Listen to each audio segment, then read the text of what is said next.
నమస్తే అండి. చింత చిగురు మార్కెట్లో కానీ రైతు బజార్లో కానీ ఎక్కడ చూసినా చాలా ఎక్కువ రేట్ అమ్ముతున్నారు. మనకేమో చింత చిగురు అంటే చాలామందికి ప్రాణం కదా. కాబట్టి చింతపండు వలిసినప్పుడు కొన్ని గింజలు తీసి ఒక కుండీలో వేసామనుకోండి, మొక్కలు వస్తాయి. ఆ మొక్కల ద్వారా పెరిగిన వాటికి ఒక సంవత్సరం ఆగితే మంచి చింత చిగురు వస్తుంది. ఎప్పటికప్పుడు కోస్తూ ఉంటే కొత్త చిగురు పుడుతూ ఉంటుంది.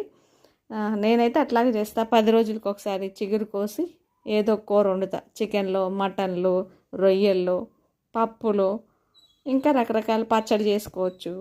చాలా రకాలుగా చేసుకోవచ్చు అన్నమాట. చింత చిగురు వల్ల చాలా ఆరోగ్యం.